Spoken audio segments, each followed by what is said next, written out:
Hey guys, the Authentic Cuber back here with another video. Today I'll be teaching you 5 tricks on how to solve the Rubik's Cube in just underneath a minute. So, if you haven't yet, hit that like button and subscribe. Alright, you ready? Let's get right into the video. So the first and most important step of solving the cube is getting the cross pieces all together. So I'm just going to show you a few tricks on how to more effectively do that, especially if you aren't super experienced with the cross. There's going to be some helpful tips that you can use. So some of these cases you don't have to have exactly the same, but hopefully you can use the ideas I'll teach you from this and use them for more effective cross execution.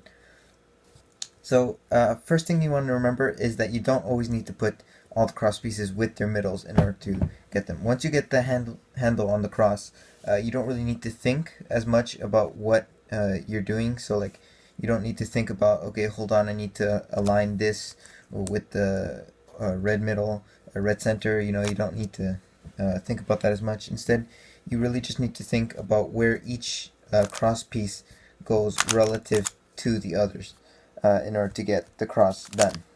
So for example, here you can see I did the cross without lining each piece with its center, but in the end I still have the cross correctly, and that's because I know where each piece goes relative to each other. So the green goes here with the red, the orange, so we have green and orange here, then blue, and then red. So if you remember that order, all like that, going in a clockwise direction, which I'll have right here, so these are the first letters of the colors that go clockwise. So you can start here with green or red. Just remember, in this order, each goes clockwise with the other. So when you remember that, the cross will be a lot easier. Alright, so the first simple cross trick I'm going to teach you is putting 2 corners in at the same time. So we have this orange piece right here and this green piece right here. So let's say I had this orange piece here. I could insert this green piece pretty easily into the cross, just like that. But instead I can insert the orange and the green at the same time simply by putting the orange on top. Then when I insert this green piece, just like I'm doing it normally, I'll have this orange aligned like that, and I'll be able to insert it just like that. Then you can see I have this blue piece, and you'll notice that there's this red piece here where it's not supposed to be. So when I insert this, this is a pretty annoying case, I find. So instead what you can do is when you're inserting this blue piece, just turn twice, as if you're taking out the red, and then move it over to its center, seeing as the other pieces are already aligned with its centers, and then put the blue piece back in, and then this red piece is ready to be inserted like that, and it's just a lot faster, a lot easier to do that. Alright, so these are just a couple F2L tricks to start with. So for example, if you have this case right here where you have the white sticker on top, the way I taught in my video on how to solve the Rubik's Cube was to start by inserting it like this, and then pretending you're inserting this piece right here, and then that'll set it up to be inserted like that. Instead what you can do is, if you have this white sticker on top, instead of inserting it like this, you can go again, so you move it over twice, then you'll have it ready to be set up just like that. You can insert it like that. So here we have the case again, so I'm just going to do it a bit more quickly, like that. So here, if you have a case where you have a flipped edge like this, the way I used to do it was I would take it out and then insert this corner by itself with a different edge, and then I would do what you would normally do to insert the edge, just like that. So I would insert it like that. But instead, what you can do is, instead of doing that, if you have this flipped edge, you can turn to separate the two.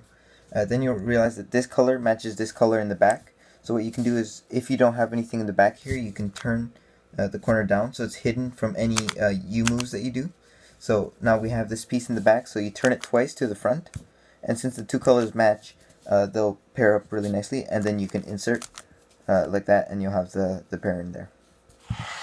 So here are 2 more cases that are actually pretty similar. So in both cases that I'm about to show you, we have this edge piece that's already inserted. So you can see that this middle layer is already all solved, but we still have one more corner that's not in its place. So what you can do is you can put it in the back, so that you have a colored piece in the back, and then you need to be facing this piece right here. So basically the idea is you're hiding this corner right here and bring the edge up, then turn the face, and then put the corner back. So that'll pair them up, and you can insert that pretty easily. So here's the last case. As you can see, it's pretty similar, except that we don't have a corner right here. So what you can do is put this corner in the back, and then do move the top and the middle layer like this. And since we don't have an edge piece right here, we can insert this corner into its place right here by going like that, and then move the bottom and top layer again, so that the edge is still in its place. And now we have the F2L pair completed. And then you can insert this last edge into its place, and you'll have everything solved. So here are some finger tricks that you're going to want to learn. It's essential to being sub 1 and really just in breaking any personal best time. So these finger tricks, some of them are simple and some are more advanced, and I'll let you know which are which. So here's some pretty simple finger tricks. So you should be able to do R and L with your wrist, so just turning like this should be pretty easy, and then U with your index finger, and then U2 using your index and your middle finger like this, and then you should be able to do the same with your left.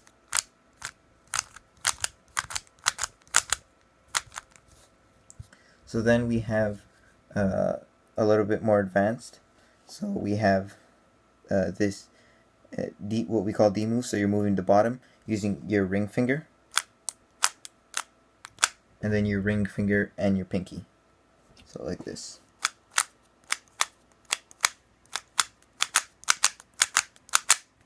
Then you should be able to do the same with your right.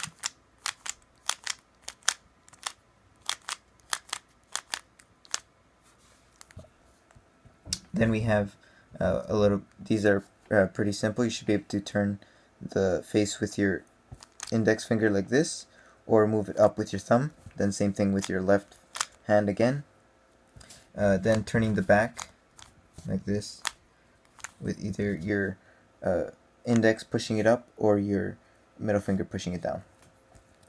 And then the last one is M moves. So you can use your ring finger to push the back upwards like this, and then use them both in coordination like that.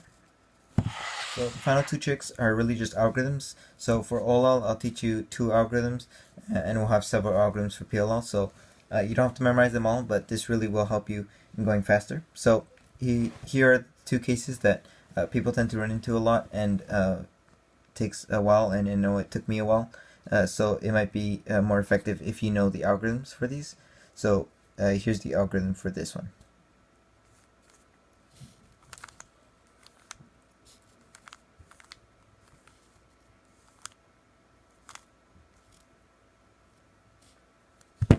So the second case, the algorithm I'm going to teach you is actually an algorithm that I developed myself. So it's not the traditional way to do it, but I find it's a lot easier if you know finger tricks. So here I'm just going to do the algorithm. So you turn the face towards you, the yellow face towards you, then you do this algorithm.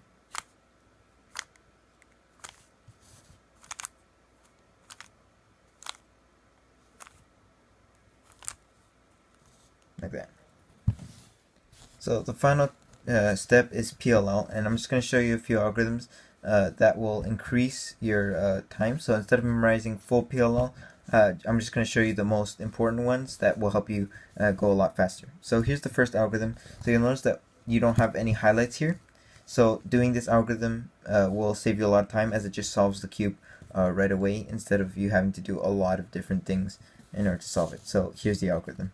So you start by turning the face towards you, and then you can start the algorithm.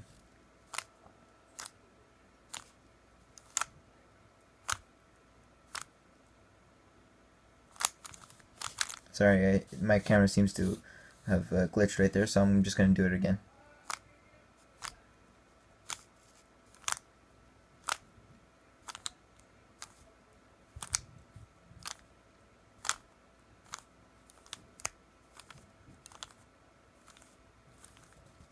So that might have seemed a little long and complicated, but you can pretty easily find a pattern if you watch carefully. So here I'm going to show you what the different patterns you can look for. So you'll notice the bottom will be moving back and forth over and over again, and then this top side I'll explain in just a minute. So I'm going to do it and explain through it a little bit. So you move up, then you move the top counterclockwise. So notice that the bottom is going opposite. Then you go clockwise at the top. Bottom goes opposite. Then you move clock again. Counterclockwise. So the bottom is going between going left and going right. So that's pretty easy to remember. And if you can recognize that pattern, it will definitely help you in memorizing that algorithm. So here's another case that has no highlights. So the algorithm for this will definitely help. So here it is right here.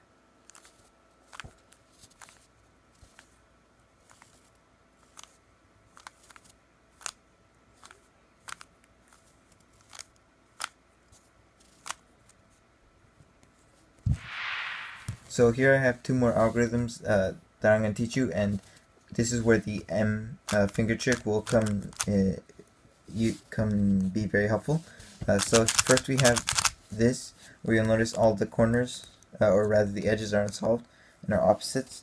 So just so you know, instead of doing an M move or M2 move, a common way, if you can't do that finger trick, to do that is if you turn the middle and the right side twice, and then turn the right side twice, like that, and it does the same thing, but you don't have to do the finger trick. So just keep that in mind as I show you this algorithm. So it goes like this.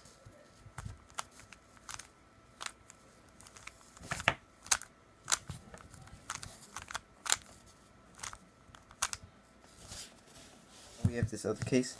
The orientation you wanna have is if these two need to swap, and then these two in the back need to swap. So keep it like this, where these two should be swapping, and then these two in the back should be swapping. So we have orange and green, and then blue and red. So then you do this algorithm.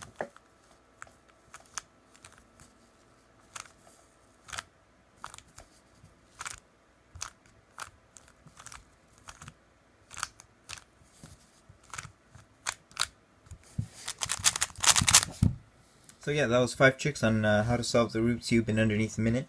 I hope this helps you solve the Rubik's Cube in less than a minute. And if it does, please comment. I would definitely like to hear how this video helped you.